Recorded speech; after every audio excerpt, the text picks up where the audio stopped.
Hi అండి, welcome back to my channel stay with Bindo. ఈరోజు మీకోసం వంకాయ వెల్లుల్లి కారం ఎలా ప్రిపేర్ చేసుకోవాలో తెలుసుకుందామండి. చాలా ఈజీగా సింపుల్ వేలో మనం చేసుకుందాము.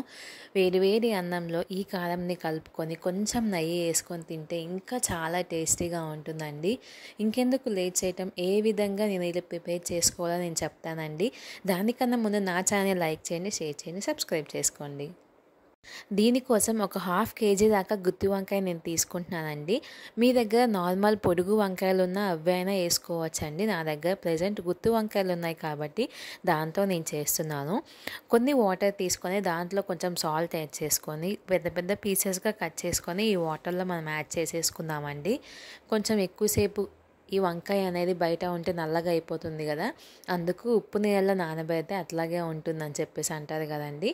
సో దీనికోసం ఒక 2 వెల్లుల్లిపాయలు నేను తీసుకుంటున్నానండి. మొత్తం ఇట్లాగా పీల్ చేసేసుకొని మిక్సీ జార్లో కానీ మీ దగ్గర రోల్ ఉంటే కానీ దాంట్లో అయినా మిక్స్ చేసుకోవచ్చు. కచ్చాబచ్చాగా కొంచెం జీలకర్ర యాడ్ చేసుకొని ఈ విధంగా మనం మిక్స్ చేసుకుందామండి. ఇట్లాగా మిక్స్ చేసుకున్నాక మీకు స్పైసీకి తగ్గట్టు చిల్లీ పౌడర్ని, కారంని మీరు యాడ్ చేసుకోవచ్చండి. నేను ఇక్కడ 4 టేబుల్ స్పూన్ నుంచి 5 టేబుల్ స్పూన్ దాకా కారంని అయితే యాడ్ చేసుకుంటున్నాను.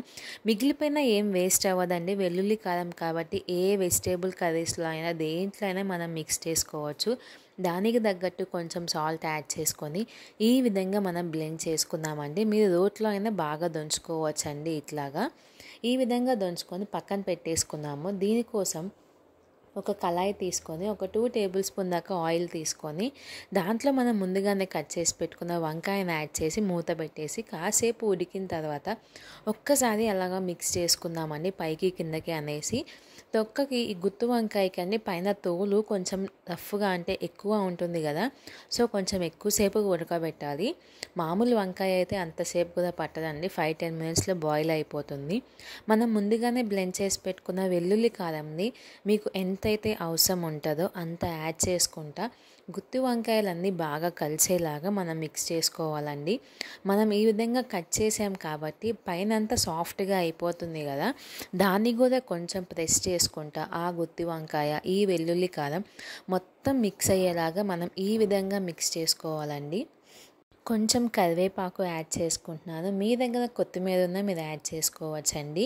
ఇది పాడవ్వదండి. ఇది మీరు బయట పెట్టుకుంటే ఒక 2-3 డేస్ దాకా స్టోరేజ్ ఉంటుంది. అదే మీరు ఫ్రిడ్జ్లో పెట్టుకుంటే 1 వీక్ దాకా ఉంటుందండి. ఇది మీరు వేడి వేడి అన్నంలో బాగా నెయ్యి వేసుకొని తింటే ఇంకా చాలా టేస్టీగా ఉంటుందండి. దీన్ని కూడా ఒకసారి మీరు ట్రై చేసి ఏ విధంగా వచ్చిందో కామెంట్స్లో చెప్పండి. Thanks for watching. Please like, share and subscribe. Have a nice day.